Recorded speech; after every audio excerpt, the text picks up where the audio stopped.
Ladies and gentlemen, welcome to Game Master Solutions. I am GMKC, and I am here today with my good friend Ian for the sixth Game Master Solutions podcast. How you doing today, Ian? Hey, doing awesome. Ready to talk about some humans? Yes, indeed. Today we're going to talk about humans. More specifically, we're going to be talking about the variant human, something that I dislike. I don't like it to use it, but we will get into that. But before we do, I'll ask you a few questions, my friend. Tell me this. Do you, generally speaking, play humans when you're a player character in D&D?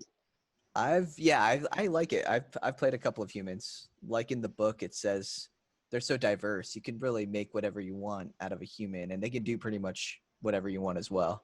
Any role, really. You could have a whole party of humans and no one would bat an eye. Yeah. Right. And they can all be super different too. Mm-hmm. Precisely. Spec into different things, take different arrays and focus them in different spots. Yeah. Actually, you should probably do that way. Like, even if they were all elves, you should all make them, diverse as well. But, they kind of get pigeonholed into their, like, I'm a dwarf, give me some ale, Right, exactly. And generally speaking, that actually leads into why I, generally speaking, do play humans, almost specifically. Because I do feel pigeonholed. If I feel like I'm sitting down to play a dwarf, I'm going to be, like, speaking in a Welsh accent and, like you said, chugging ale and swinging my axe and, the Gimli stereotype. And then, of course, if I'm playing an elf, I got to be at least light on my feet with a bow, But, right. Although it is kind of cool to play, like, against stereotype. Like, there's a lot of characters where in the Driss book I read, there's a dwarf, but he's, like, super prim and proper. He doesn't like when dust gets on his, like, uniform and everything like that. And he takes out this, like, little hammer, and he's like he's a cool adventurer, but he takes out, like, this little hammer. It's not like a huge war hammer. Mm-hmm. But yeah, so it is kind of cool to play against type. Mm-hmm. I did do a one shot once with I played an Eladrin barbarian. Nice. And it was intense because of the roleplay aspects and the rage. I swept it all up into, like, a really, like, manic, crazy type character. But yeah. Were you, like, doing the summer aspects? Well, the DM was grateful enough to allow me to change them at will. Based on, like, external stimuli. I love it. Yeah. Now, tell me this: your first character was a human, right? Was his name John Firelord, or what was his name? Yes. Wow. Luke Fireborn. Yeah. That's it. Yes. Human. Yes. Human, raised by the monks. Yeah. Uh-huh. And my first character, also human, Kyrie the Awesome, right? So. Very cool. Oh yeah, the awesome monk, right? Mm-hmm. Oh yeah. The drunken master. Hell yeah. Now, do your players generally play humans in your campaigns and the games you run? I think we do. Yeah, I think we do have a lot of players that go human. It might be the most popular choice. That's your experience? I think so. In a lot of the games I run, people almost exclusively don't play humans. Interesting. Like, for example, let me think. Our Spelljammer campaign. Nobody in that party was even close to. Oh yeah, I guess you're right. Yeah, we had Gisserai. We had what's the one from Ravnica? The elf. The Shifter. Oh wait. Oh yeah, no, the Vidalcan. Yeah, Vidalcans. Mm-hmm. Yeah.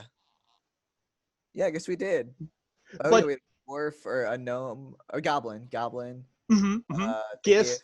Yeah. And you, the Gith Zerai, right? Zerai, yeah. But the excuse that I've heard is that everyone plays a human in real life, so they want to play something different in D&D, and so I can respect that. Mm-hmm. Yeah, absolutely, man. Like, I just there's RPG games where it's like you're like doing an office job and everything like that, and people are like, well, why do you want to play that? It's like, well, I don't know. It's kind of interesting, but I feel it.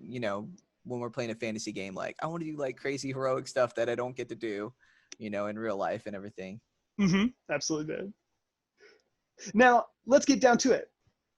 Do you, well, actually, before I ask, let me fill in the player base here about what variant human is. Oh, yeah. Page subject matter, right? Precisely, yeah, in the player's handbook. And so a normal human, what they get is a +1 in every category. All right, so that's just a totes cash human. what that gets you, by the way, is that if you, so 15 is the highest ability score that you can get starting out. And with the racial +1 in every category, that's guaranteed to get to a +3 modifier in your favorite stat, no matter what. I love it. Mm-hmm. But so that's my little dig. That's my little saying, hey, regular human's not half bad. But anyway, the variant human allows you +1 in 2 categories, and then you get a feat, which sounds innocent. Indeed, it sounds quite innocent, but really, it's secretly super OP, because feats at level 1, too much. What do you think? Not only a feat, but you still get a bump to 2 of your scores, which is really good, and Mm-hmm. a skill proficiency. Mm-hmm. And I'm cool with the +2, whatever, and I'm cool with the skill proficiency. That's totally fine. But the feat at level 1 gets me. I feat at level 4, reasonable. Feat at level 1, like, man, martial adept, magic initiate, your little level 1 bard knows battle maneuvers. So it's like, wow, yeah, that is pretty huge. Mm-hmm. I was talking to someone the other day, and they said in 4th edition that they had, by the end of its run, 7,000 feats that you could choose from. Just anything you could possibly imagine is just at your fingertips. Wow, yeah, that flabbergasted me. I was like, wow, that's a lot. So it does become problematic. This is GM Solution. So if you're here kind of watching this video and you're kind of worried about a player wanting to do this, just talk to them first and kind of like, figure out what are they trying to go for, because you don't want their character to outshine all the other level 1s. Because like you said, Casey, like level 1 is supposed to be deadly. You're just starting your adventuring career, and then someone comes in and they've got like you said, battle maneuvers. Like, whoa, what are you doing here? Or, God forbid, the lucky feat. Now, the one thing about the lucky feat is if you're rolling up a halfling, you can't get it at level 1, right? But right. At level 4, you can take it. That's a sweet combo, which I've used and learned to abuse, and then I learned to hold back, because it's crazy when you get to do divination wizard with lucky feet on a halfling. Oh my goodness. But throw it back to you. Did you have an experience where one player was just so overpowerful, like it was ridiculous, no one was having fun, or why don't you like it? So I actually I formed this opinion I guess in a vacuum, I guess you could say, and perhaps that's a flaw in my logic. Because as I said formerly, that I generally speaking don't have players that play humans. I rarely, in spite of me usually playing humans, my players rarely do. And so I, just thinking about how the game works, like I already disallow the lucky feat at level 4, just period at all. Just like, sorry, y'all, can't use it. Mm-hmm. But because it tips the balance so far into that person's favor. It's okay. So it's turning into instead of humans 1, it's turning into feats 1. But right, that's true. But I will say this: I think we can touch more on it later. I think the lucky feat reduces roleplay as opposed to encourages it or enhances it, because the lucky feat is objectively the best feat for every character, no matter what. You should take it if you're allowed to use it, because it allows you to reroll 3 dice per day in game. Totes cash. And so, and that instead of, for example, a warrior who uses polearms, instead of him flavorfully choosing a polearm master, in addition to its strengths, he would just be like, well, why would I just not? I reroll 3 times every day forever, no matter what. That's true. And that's just my 2 cents about the lucky feat. Oh, okay. Well, also I can kind of see, let's say you start a campaign, you're like, okay, it's an all human campaign, and you guys have been training and specialized into a certain field, and you could explain it that way. So they all get a feat, but everyone gets a feat.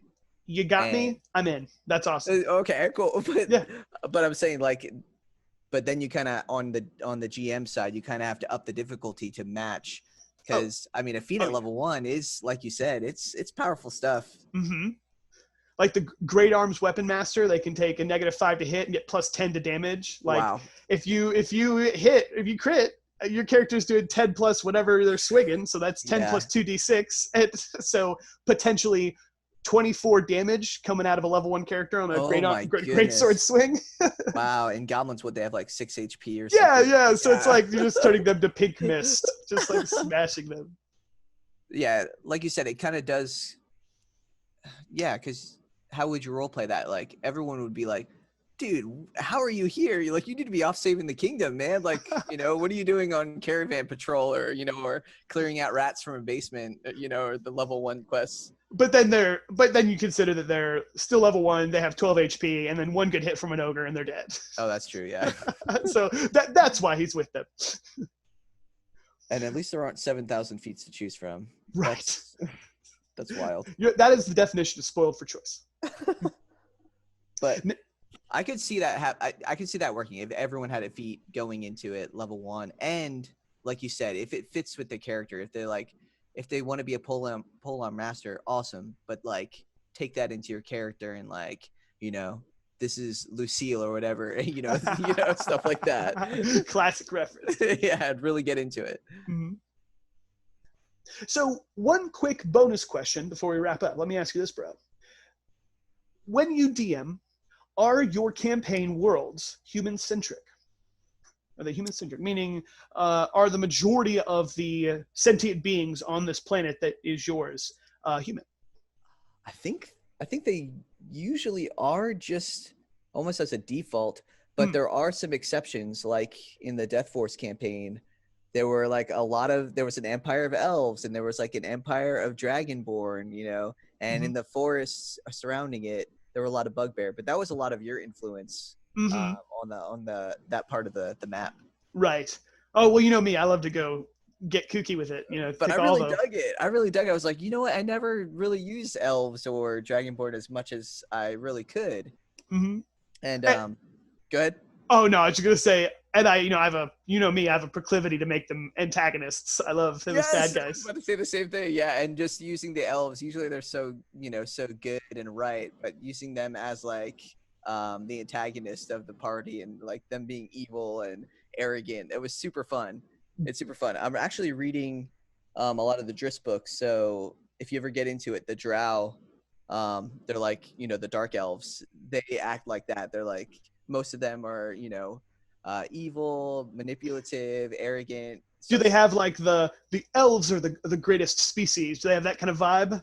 They have that vibe, but only for Drow. They're like, we are the greatest. The surface elves are looked down upon and everything like that, as like the traitors and stuff like that, and the Forsaken ones and stuff like that. Did you take some inspiration for that for your character in our West Marches campaign? Oh, I don't know. Maybe subconsciously or something like that.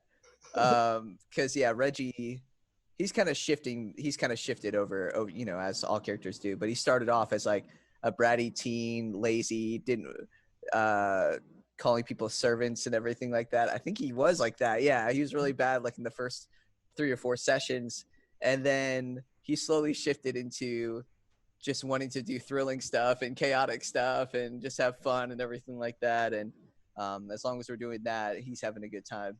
Mm-hmm. Dude, I'm excited for the conclusion, the upcoming conclusion. I totally want to dish.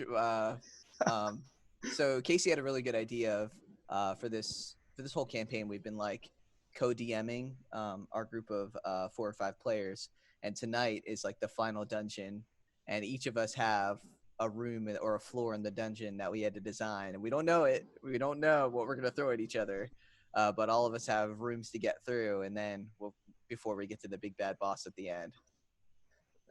But yeah, we're excited. Hell yeah, man. And I have some extra special stuff cooked up for the conclusion. Yes.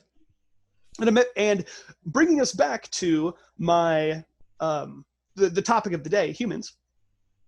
My character in this campaign, Don Rodolfo Elijah de la Torre Espinosa. Yes. He's my human, of course. He's my jack of all trades, the fighter, bard, wizard, ranger. 5555, of course. Slash, slash general slash tower master slash dog master. Oh yes, Don de los Tres Perros. Yes. But that was it. I mean, if you want to talk about, you know, role-playing characters and humans and really getting to it, that's a really great example. You know, super good character. Hell yeah, man. Thanks. Yeah, man. Well, one final thing before we go today, going to totally pump our Twitter page. Game Master Solutions has a Twitter page these days. Come check it out sometime. Follow us. We're going to be posting sneak peeks for our upcoming adventure called the Heapley Mammoth Run. So, awesome. Can't wait to check it out. Hell yeah. Well, ladies and gentlemen, this has been Game Master Solutions. I am GMKC, and I'm here today with my good friend Ian. It's great talking to you today, Ian. Yeah. Bye, everyone. See you next time. Humans. Yeah. See you next time.